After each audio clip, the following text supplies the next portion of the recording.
Michael, welcome. Hello, Alex. Is it time to be forbidden? Yeah, we are in the Forbidden West. Oh, wow. Would that make it, would that still make it forbidden, or is it's just the West? I guess it is the Forbidden West. They refer to it in game as like the Wilds pretty frequently, which I appreciate.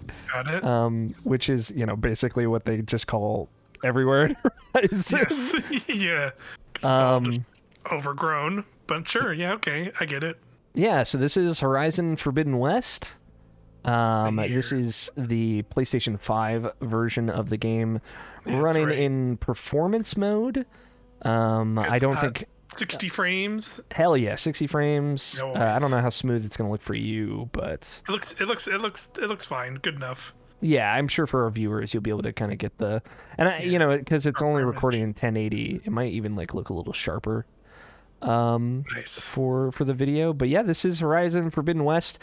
Just as a heads up, this is an relatively early save. It's basically just after when I know the folks at what got previews to do. It's just after that. And we're going to show off this thing, and then I'm going to switch to my current save.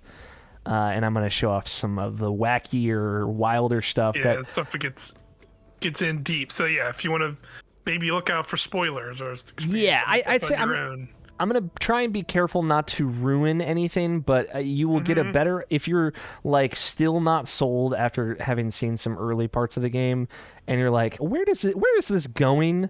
I think it would be helpful to show off some of that later stuff. Sure. That has a very different like game feel than cool. Narratively than some of this early stuff. Gotcha. Yeah, and that's kind of good to hear, because that's kind of where I'm feeling on this game. Like, I played the first one all the way back in 2017, and I would say I liked it and like generally enjoyed my time, but I think it kind of felt like I kind of got everything I wanted to out of that game. Sure. Because like the thing that kind of kept me interested the whole time through was kind of just the more of the what happened in this world to get to make it come where it is now, where it's the post-apocalypse, and there's just this here's literally a field of robots that you're walking through. Like, how did this, and they kind of like do all of that explanation in the first game, where it's like this game's world of Facebook. If you remember yeah, all that that's stuff. right. I don't know how much this game I've not played it at all. You've played a bunch. Yeah, I've played about 20 hours of Forbidden West. Oh dang, wildlife. Yeah. It's been I gotta get in what I can before Destiny comes out. All right. Yes. So. No. That's good to hear. It is good enough though that I would say, and I told our friend Nicole was asking me about it as well. It is good enough that I will not wait 4 years to come back and finish this like I did the first one. Like I did the first one. Yeah, it is good enough that I'm like excited to see the end of it. Some dudes. Some enemy mounted guys here. Yeah, mounted guys. I was gonna say, kind of like, at this point in the game, I guess if you could give like somewhat of a, like, how does this, like, now we've clearly seen like other humans in this world can also work with the robots. I guess that is the thing that has been set up now in this game. Is that kind of the big thing? And a big part of it is like, I'm just gonna leave those guys. They seem like they can handle it. A big part of it is like, a big part of this story is Aloy kind of like taking some folks under her wing. Like, she gives right in the beginning, she gives another character who returns from the first game, Varl, a focus. Her like little forehead thing. And she's like, all right, I don't have time to explain this, but like, this is what my whole life has been like. And he's like, like the full meme, like, what the fuck, like mind blown. And you get to do that with many characters as you kind of bring them under your wing, which I did not expect. And so you get a lot more of folks that are like kind of in the know, like Aloy, and can see her second sight, as they call it. Right. So you have kind of your own faction, and then when you get to the Forbidden West, there is there's some tribes, as you would expect from Horizon. There's a tribe called the Tanakh, and they are kind of split into 4 factions, like 3 of the main factions that all work together, and now there's a new rebel faction, and they're the ones that are somehow overriding machines, much like you can, and taking control of them and whatnot. So. Gotcha. So that's kind of the mystery you're trying to unravel at the moment. Yeah, they're led by like this badass woman played by Deborah Wilson. Shout out the Witch Queen. Everywhere, Nice. everywhere. Yeah. And Lance Reddick's in this game too, bag. which is great. Bag, baby. Let's Yeah, absolutely well deserved. She gets to be Amanda Waller as well. Yeah, Super cool. They jumped one post-apocalypse to another. Yeah, exactly. Regala is Deborah Wilson's character. She is in charge of the rebel faction, and she's very mysterious. Like, she rolls up, kills a bunch of dudes, is a badass, and then leaves, and is very careful and smart, clearly. So I'm trying to like learn a little bit more about her.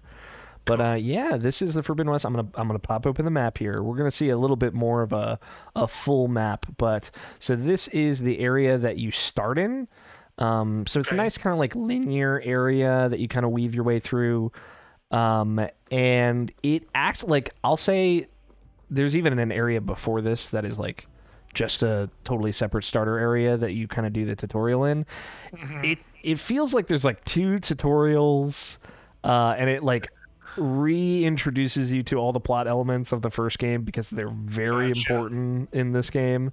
And I think it does a good job of like recapping you of what's important. That's good to hear, because I can tell you from somebody who I played that game in 2017, and I like haven't gone back to it, to be fair. But like I couldn't tell you.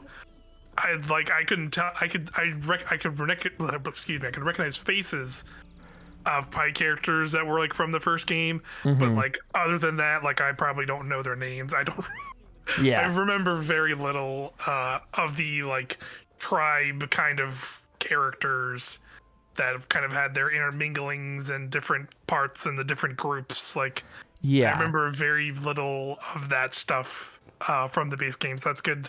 I assumed like that's kind of what a lot of this game is still centered around, more so maybe than even the first. Yeah, this whole beginning area is definitely like reminiscent. Like the Karja are kind of like the main big city area, and then the Osram are kind of like the foundry workers, the metal workers, and those factions exist in this kind of far eastern part of the map still. Like this is a Karja base, but this is like the edge where we're at now, Barren Light, one of the towns, and we'll move back to like the kind of beginner town because I think it's a good place to hang out. Nice.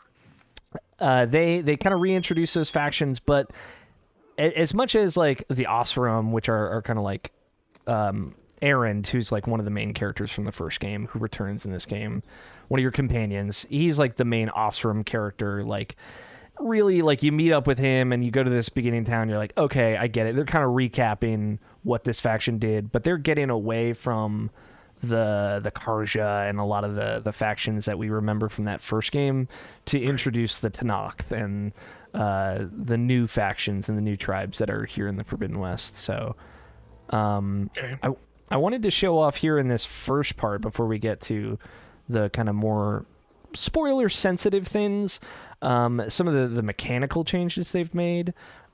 So if you look in the bottom left here, I've got this nice little mini menu. What I like, this is like your tools. So like traps, your fast travel pack. What I like is they've added, if you hold down, you can go into this nice little crafting menu. You can actually reassign different things, so you'll get more items and you can customize like the order and stuff that they're in, and you can craft things like, I can make a smoke bomb here. This is all like a kind of reworked UI for this. There was something kind of, you could craft those things in the menu before. Now you can just do it right there, which I appreciate. Yeah, that's nice. And the regen where you tap up on the D-pad, which was in the first game, which I actually think is a cool system when you take damage, that is back, but it's a little bit more simplified. You can see I have 10 of 10 fruit, and like one fruit will give me like 50 to 70 health. It like just slowly regens my health over time. Gotcha.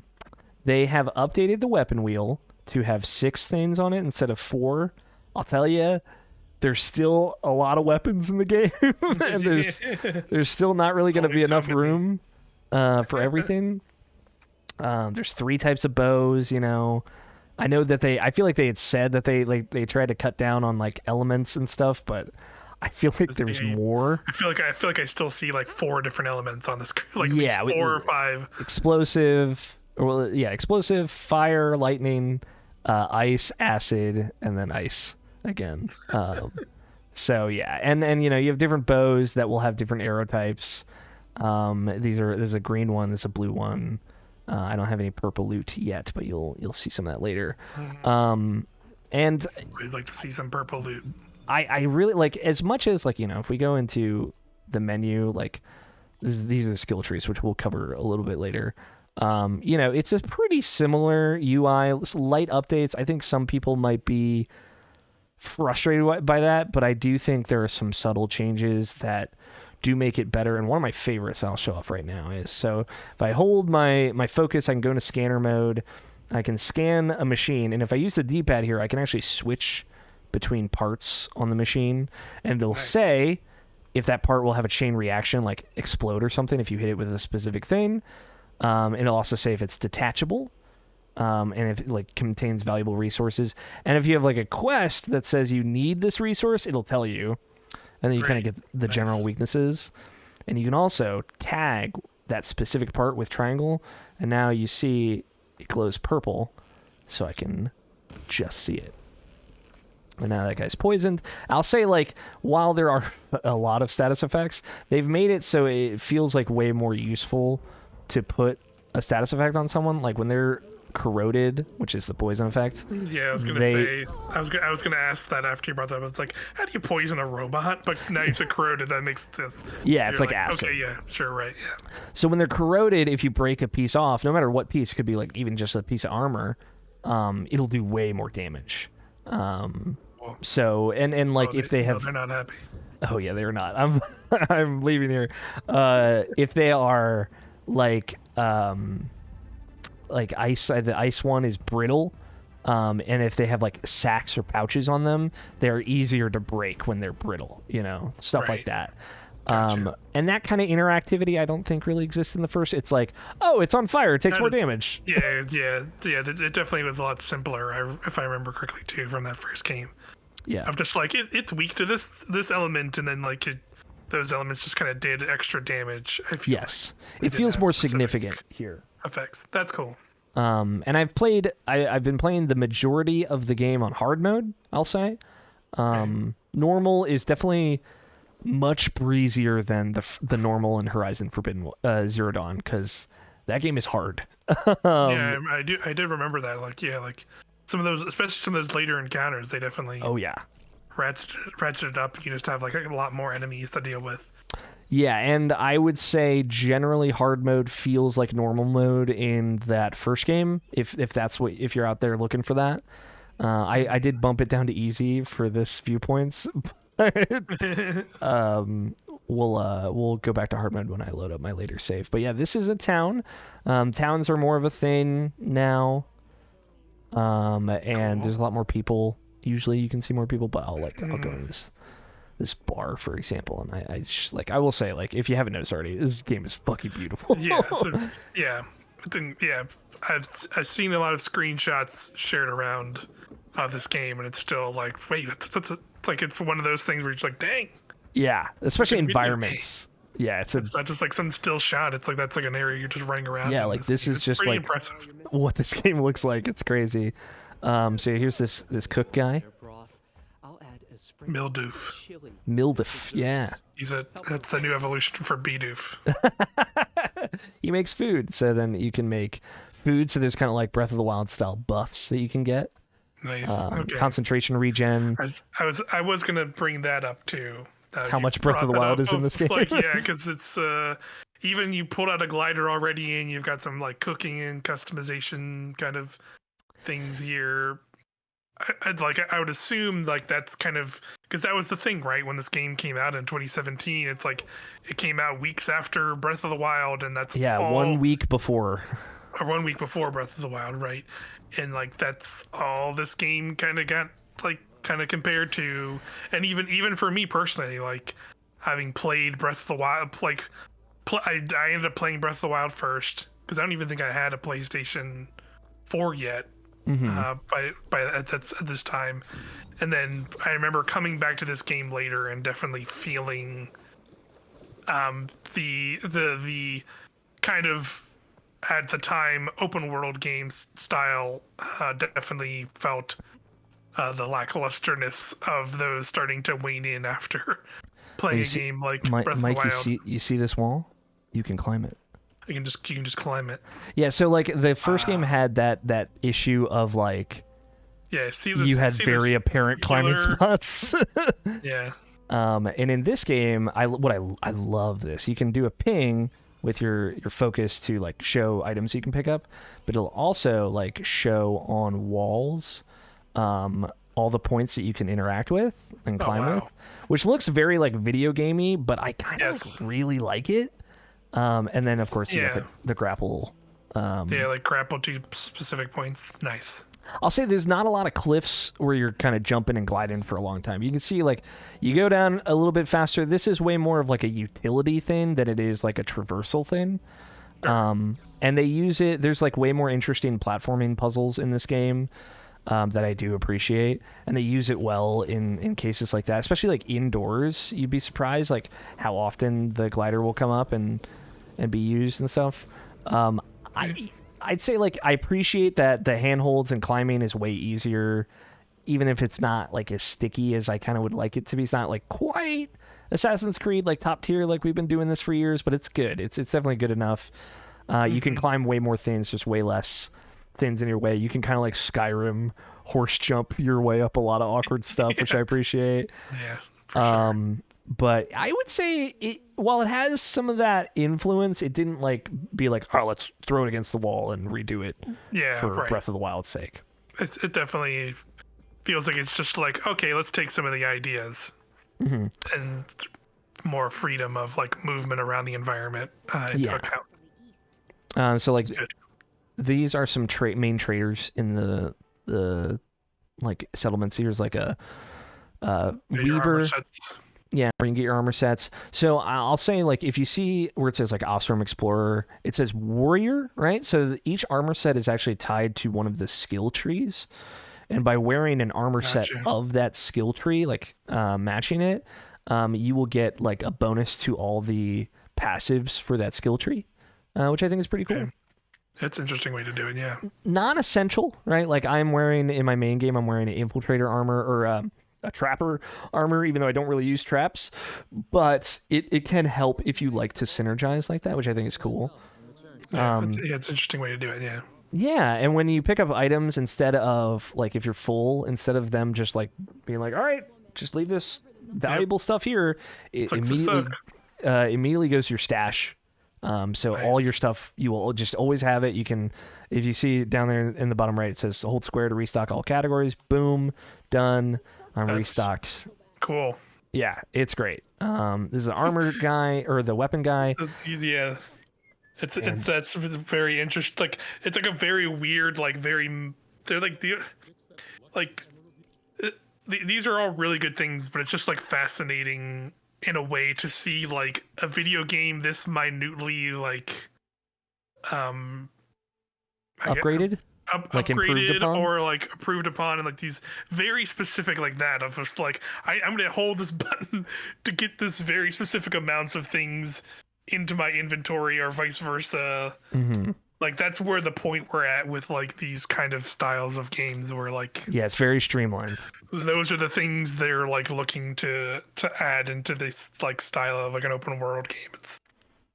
It's like fascinating that it's like we've gotten to this point in some weird ways. This level of detail and kind of like streamline and ingenuity. Yeah, I feel like I'm like hitting shortcuts on a keyboard almost, basically. Yeah, and it like they're putting macros in a video game in a console game more or less. There aren't a lot of them, but like being able to mark everything that you want to sell and sell it all at once, for example, is another thing you could do. It's like, oh, that's really nice. So this is a workbench. Obviously, you can upgrade stuff now. I think you could upgrade stuff before, but it was not as involved as this. Obviously, I think it was like your pouches and stuff you could upgrade. Yeah, I think there was some basic weapon stuff, but it was not as elaborate. in depth. Yeah, so like you can see like even this green spike thrower has 3 tiers, and you can see like in the bottom left the damage will go up if I upgrade it, and it'll go up further, and then you see the weapon coils, which is like a mod socket. You can like do more shock damage, like like socket that into the coil once it's unlocked. And what I love, this was in the original Horizon, but God, it is just so nice. You can, if like you're like, I want to just focus on the quiver. God damn it, I need raccoon hides. Hit triangle to create a job. Boom. And then if I go into my quest log, all the way down at jobs, and I can make as many of these as I want. I can make a quest out of finding that one raccoon hide that I need, and then it'll just show me where some raccoons are. Boom. Nice, cool. Makes I thought crafting something great. like that was in Yes, the other it game was. too. But yes, that is like a smart thing to just. You can be only able to, make like 2 jobs at a time, I think. Now you can make like as many as you want. You can do it with merchants. You can do it with the crafting. everything. Yeah, it's great. Very cool. And I'll say like, boy, I really think they did a number with the dialogue in this game. I think it is just, they talked about it in the previews and stuff of like how they wanted to make like less repeating animations, less stilted, way better like lip sync and stuff, and they succeeded. I find like every dialogue option, even if I'm like not necessarily exploring every option with it and kind of skipping through quickly, I find it like just really engaging to watch. So let's talk to this. Petra is from the first game. Again, doesn't really matter if you know her though. Got it. Okay. And they kind of reintroduce some of their story when they talk here. Some even found work around town. Good thinking, giving them that Stormbird heart. I'm glad it helped. I hope they can get back on their feet. I'll keep checking up on them. Then they'll be just fine. And then so you classic dialogue options. Cut the wheel. Cut the wheel. Nah, he's still nursing his pride over at his shop. I've seen Karja fuss pots made of tougher stuff than that brittle bolt. Anyway, he knows if he messes with the Shadow Karja. I'll say this just to be critical. There's definitely, if you look close, you can see some of that like dead stare, like the center of the eyes is kind of going off. Yeah. But like just the movement and In the Daunt. the screen cuts and everything, like I just think there's like a great amount of attention, and every single dialogue feels like this. Yeah. Yeah, it is pretty. Yeah, it definitely feels very cinematic. Yeah, it feels handmade. Even in this, like, even this moment, there's just like probably like a small interaction you can have. Yeah, this is like a catch up with an old character, basically. Cleared them out and got this place working again. That put a dent in Ulvin's plans. Now, if only there was some way to smash them all together and run them out of town. But how could Bristlebacks and the Daunt help Ulvind? 2 words. Concession decree. Since no one knows where the Bristlebacks came from, Ulvind has taken to blaming the Karja. No one knows where the Bristlebacks came from. Where are these bristlebacks coming from? I don't know. Spoilers, I know now where the bristlebacks came from. Oh, wow. I played ahead in this game. Oh, wow. You played more of this video game. Like, so like I guess that's like a thing where like they had a lot of different robot monsters in the first one. Are you seeing like a lot of the similar ones or like a lot of like new ones? Is it kind of like a mixture of them? Like, and Definitely they, like, mix, yeah. and I guess they kind of use the conceit of like, you're in the Forbidden West, you're in the wilds. That's how these new ones have shown up. Is that kind of Yeah, like more or less? in the DLC of Horizon, right?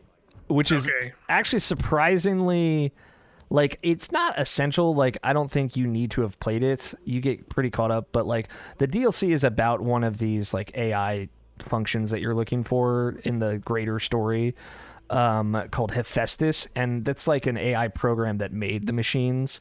In the DLC, you find out Hephaestus is like corrupting the place where the machines are made, and is making more and more violent, bigger, badder, eviler machines. Got it.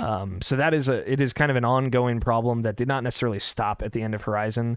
The antagonist of the main Horizon Zero Dawn story, Hades, is another AI thing.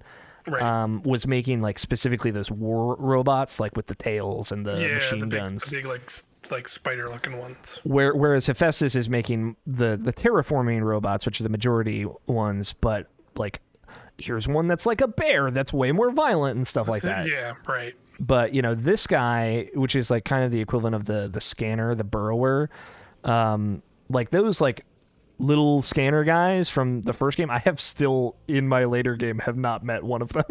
Right, I've only seen this kind of new version of them, which can go underground and stuff. You still get like the chargers and stuff, which were in the first game, but Right. and I'll show off some of the new stuff in the more spoilery part of the video, which we'll get to in just a moment.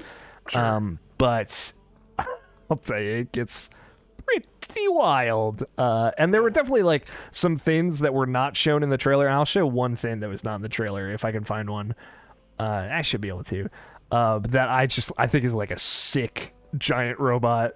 And that's a big part of my appeal to the game is like I just want to fight giant monsters. Yeah, fight the giant robots, and that was definitely kind of what it came down to, even in that first game for me too. Of just like I wanted to know the mystery of like this weird stuff of like how they made these weird giant monsters.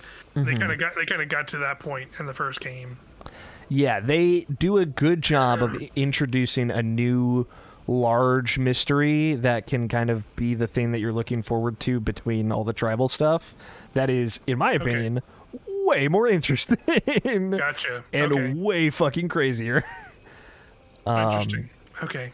Yeah, so I'm gonna lay down a trap. Lay down that trap. Oh. Kill this guy real quick. It's okay. Quiet. Good old stealth kill. I'm gonna throw an exploding spear at that guy. Hell yeah. He gets knocked down. Come on. I love this. This is one of the new weapons. Just the fucking spear that blows up. That's pretty good. That's just like that's pretty simple right there. Yeah. Simple but cool. And they've throw a spear. redone the melee combats to be a lot more involved. There's combos and stuff now. Cool. And they sometimes have like special effects where you can like shield break and stuff like that, or knock down. And you can build meter on your spear to like supercharge it.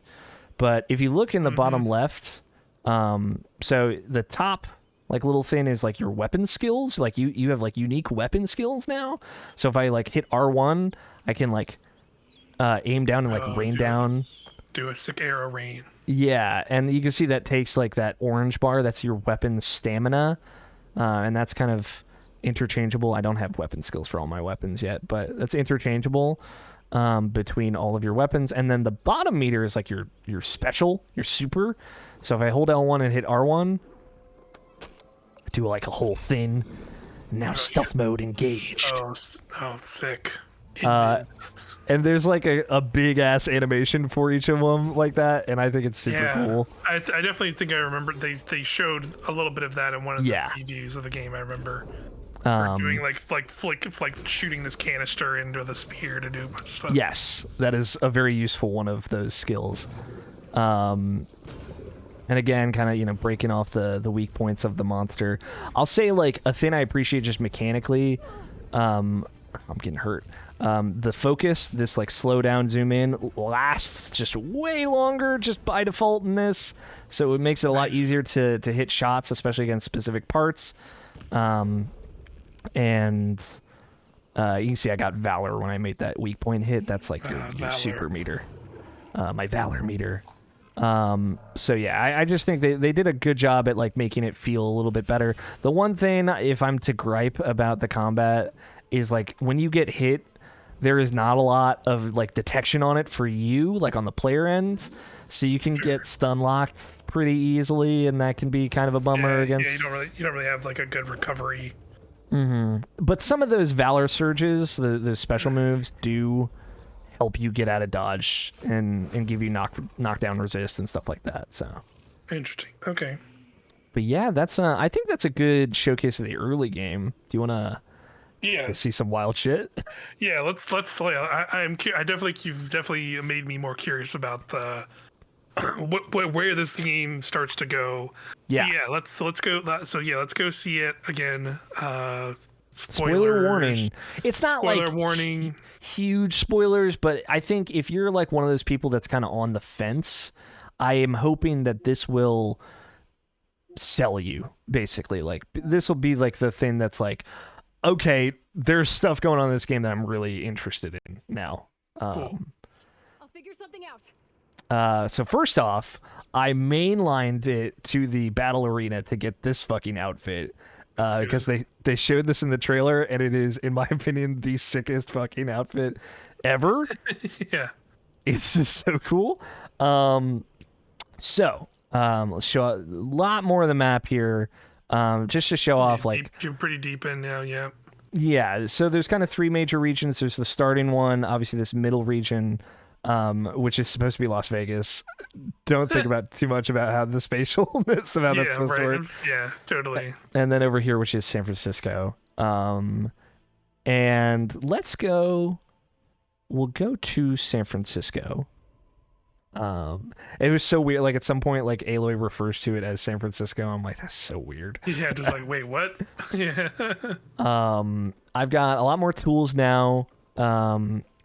A lot more stuff, and I've got different, if you see, like, in the middle there, I'm tabbing between, like, these are different skills you can actually tab between once you have them unlocked. The big one is the triple notch, which lets you notch 1, 2, 3 arrows that you can shoot all at once, which I think is sick.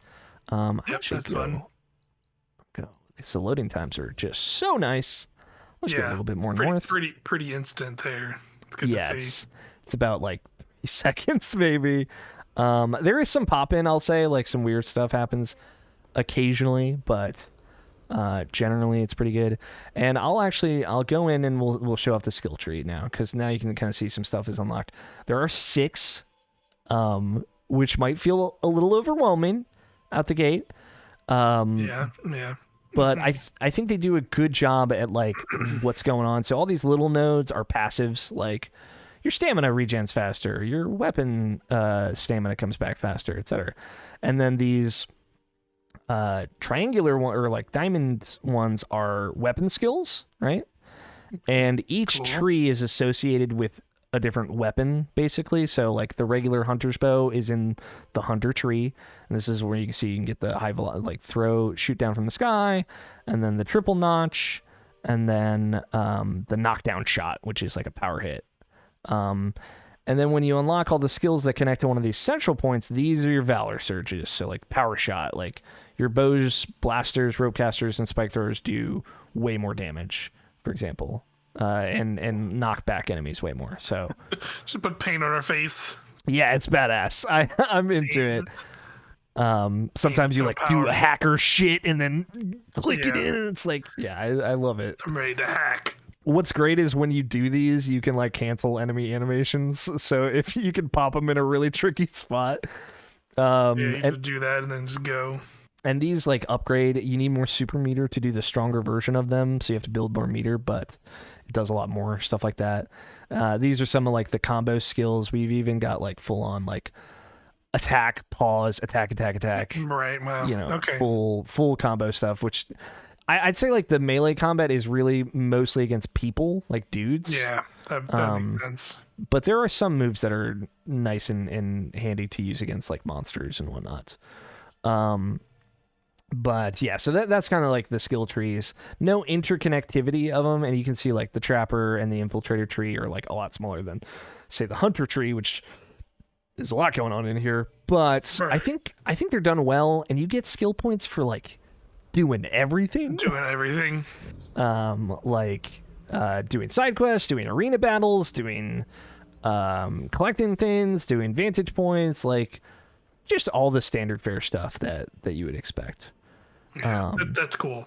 And I also appreciate, like, you know, something I remember from the first game is, like, there was some variance in the areas you went to. Like, you kind of had the snowy area, and then a little bit of forest areas, and then you had kind of a deserty area. But I feel like it was kind of all, like, in an orange tone, I guess, if yes, for lack of a better term. A lot of orange, which is fair. Where I feel like this game, like, jumping from the two zones, you've go into. It's like nice to see this area that's like, wow, this looks different. Yeah, very different. Like there's a than what we've great scene kind of in there. So Yeah. that's nice to see. really lush forests. Like Lush a lot of forest, the like forest stuff beach is and, great. Beach and water stuff, yeah. Yeah, like just like the shadows and stuff. Like walking through any like wooded area in this game is just like awesome, I think. So let's go to the base, which is one of the things. If I can find it on the map, I don't remember. The base. Base. So this is like a new thing. We're getting into that stuff where I'm like, this stuff is really cool. So early on in the story, and you get alluded to it in that that last trailer that shows off the character, and we see like Carrie-Anne Moss's character and stuff. Right. So early on, you kind of get introduced to, I don't want to say too much, but you get introduced to that faction of characters, and it's like, oh, these guys are a problem. Like, Gotcha. this is the threat. I know Regala has her machines and stuff, but like, we're not even gonna pretend that that is as important as this. All the while, you're trying to like save this AI from, so they can help re-terraform the world, basically. Okay. Um, Are you about to tell me that there's like Terminators in this game, Alex? I can't confirm or deny that there are Terminators, but I can maybe show you some stuff. So this is your base. I explained earlier how like you give Varl a focus. These are the other characters that you've given focuses to. You're kind of it's like building a base. Yeah, this place reminds me a lot of Mass Effect, in a very good way. You can see kind of characters have notes over them. You can come back here after stuff has happened and check in with them. Oh, you're back. How's It isn't like so RPG in that you can take them out and like have a party or whatever. But like a big part of the story is like Aloy kind of refuses help from anyone. She's like very lone wolfy, and you know there's a lot to empathize there with kind of how she was shunned as a young kid and stuff. But a lot of the story is her kind of opening up to people. So this is Zoe, another character I kind of met from one of the tribal factions that I have recruited, and let's see, this is Hikaru, who's like this fucking badass dude that when I met him, I was like, I don't think I'll ever give a shit about you, and now like I really like his character. Interesting. Okay. Which is like really surprising. So you're saying, as in like you're recruiting them, are these just like anybody you meet, or is this just like, are they like kind of predetermined? They're definitely predetermined in the story, right? In a like Mass Effect way. Sure. But like you go and do like one of the main chains of the quest, and then like generally somebody's going to join you that you meet along the way from that. And even there are side quests where characters maybe even from the first game will come and join you and kind of dedicate themselves to your task that is very important. Okay. But I just love like building the party. Like they're all kind of getting in with the modern times too, which is really cool. There's a lot more of like, we're talking about technology, we're talking about trading data, we're all like, we're doing backups, and like we're communicating with this AI that we're trying to rebuild and stuff like that. Like there is like a lot more going on that I think is way more interesting. That is nice to hear that it's not just tribal conflicts and things of you trying to solve this. Like you are trying to solve the larger issue, and that is becoming more of a thing. Yes, and that is nice. I think they present that well, and I think they present the tribal conflicts better as well. I think they, part of the dialogue and everything just be more engaging. I think they do a good job of like that one guy, Hikaru, who I like truly could not have given less of a shit about when I first met him. Like you go through one of the faction quests with him, and that's kind of like his quest, and you get to know him a little bit more, and it's like, oh, okay, this guy is actually pretty interesting, and just the way that he has tension with other characters that feel also pretty interesting is really cool. Cool. So we're at the arena. I want to show off. This is a monster that robots that they did not show in the game. in the trailers. And it is called, what is it called? A Tide Ripper. And at first I was like, oh, that doesn't sound that big. Oh. How I was wrong. So I'm going to skip here. So we got these 2 alligator guys, right? And then this fucking guy. Yeah. Look at this dude. Like a plesiosaur or whatever. Yeah. It is. Straight up. All right, so let's fucking fight this thing. I was thinking it was just like on the sand and just like. I'm real quick going to. Okay, the difficulty is still on normal. I was about to be like, I don't want to do this on hard actually. Yeah. But yeah, so this is one of the arena challenges. You do unlock them later. You see, I'm already just getting fucking destroyed. Yeah, I was gonna say, that thing's like launching rocks everywhere and stuff. So you can you can unlock these relatively early, and I was like super underleveled because I really wanted to get that one outfit that I really like. Shit, like look at this fucking thing. I'm gonna try it's pretty wild. and goopy it, but yeah, I do not think this guy was in any of the trailers. Yeah, I don't recognize this thing either. He's so I like sick. that. I like that it's just trying to belly flop on you. Oh yeah, dude. And yeah, it's just another one of those, like, you can kind of see that there's like large sacks on it. I'm trying to take care of these alligators first. And you can see, like, you can charge up the spear for like that one perfect moment, which feels cool. really good. Yeah, that precision hit or timed hit. That's cool. But yeah, this also these like top level challenges give you like a preset loadout. Which is cool, so you can try out some of the other weapons. So let's see if we can not get belly flopped on. Shoot the next sacks. I just look at this thing; it's so cool. Yeah. And I just like that they have an outlet now for just fight big monsters. Yeah, just like this thing. I don't know who designed this or made this elaborate thing, but fuck it. Let's kill it, dude. Cool. It's cool and fight it. Yeah, for sure. It's. I appreciate them just going all in with like stuff like that. I'm just like. Does it make sense? This I don't see the actual reasoning for this to be built in the real world. But we did it.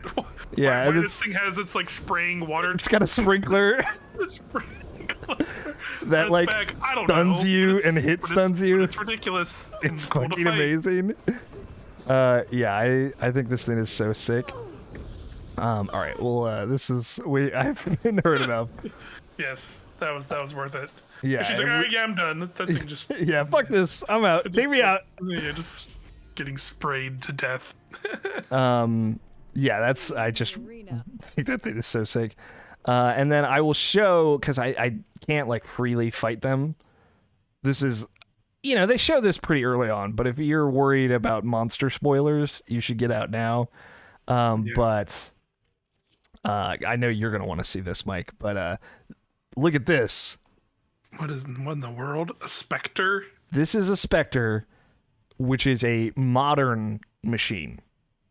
Oh, so it's like a machine that was just like built recently made, let's say, by more recent people, let's say. Got it. Okay. And this thing is fucking sick as hell. I've only fought one of them. Well, technically I fought 2 of them. But they like have like transforming tentacles that like their matter like reanimates into different objects. They jump around and they like have sniper shots and stuff like that. You can shoot the cannons off of them. They have like gold plating armor. And yeah, I will say, like, when I saw this thing in motion, I did not know I needed it, but I absolutely needed it. And it is one of the coolest things in this game. I wish I could show it in motion right now, but it feels like it's gonna be like one of those end game enemies that's just all around. Yeah, like it's like once you get deep in probably whatever story stuff you're. Yeah, and interesting. Part of like some of the locations, and we're right by one, that I think is cool is that they do a better job of like tying the locations to where they were. Like, it was cool in the Frozen Wilds expansion, the DLC for the first game, I just went through the same entrance. Um, like the Frozen Wilds took place in Yellowstone, which is kind of neat. And like you go to the volcano that actually exists in Yellowstone. It's kind of relevant to the story. But this one is like the last military base that existed before everything went to hell. And there's like still like military propaganda here that you can like look at, and it had like a cultural impact on the people here. And there, some of it's, you know, you could say is like whatever, but I think some of it's actually pretty cool and pretty interesting. Right. But yeah, I think that's Horizon, man. Yeah, Horizon Forbidden West. Yeah, you've definitely piqued my interest a little bit more in seeing what else is here, and I'm glad to see it seems like there is more going on than just like it's Horizon 2, and you know, it's cool to see that they're like expanding this world, because I was kind of assuming how much they set up the Lance Reddick character at the end of that first game. That was kind of going to be the main thrust, but to see there's a lot of other things going on. Yeah, it's fun. Like is interesting. He's a part of the story early on, and he kind of goes silent for a little while, and I'm curious, kind of like where and how he's going to come back into it. Sure. But I will say, and then the last thing we can do, like I'll go to the water and stuff. We can go underwater. I haven't even done any like the cool underwater stuff that exists. I haven't gotten the rebreather thing, so I can't like go underwater forever yet. Sure. Which I know they've shown off a lot in trailers, but I love the way it looks underwater. I love the way it feels. Like Aloy has like this swim dodge that she can do that just feels really good to execute. And like, look at these waves, man. Yeah, that's a really nice looking beach. Yeah, it's really nice. And you can see like the San Francisco in the background. Very cool. But yeah, we can like dive underwater. It's funny because I really wanted to go as far west as you possibly could, and you can see on the map that I just like swam as far as I could, and it's like, you can't come here yet. And I was like, fuck. Oh, come on. Yeah, but yeah, there's It truly is a forbidden west. It is, yeah. The west most part is forbidden to me.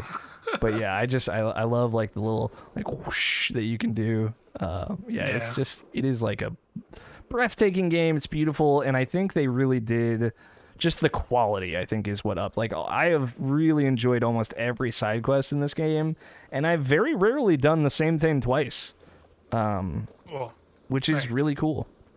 But yeah, I'm impressed. I'm much more into this than I was the first game, and I thought the first game was pretty good. I'm not like one of those people that's like, that game is a masterpiece and will change your life or whatnot. It's not that level for me, but I'm really impressed with where they took this game, and having Mass Effect style stuff in it just makes it all the better. Yeah. Interested to see more of it one day, Alex. Thank you. Yeah. For showing it to me. Yeah, thanks for hanging out, Mike. Thanks for watching, y'all. Bye. Bye.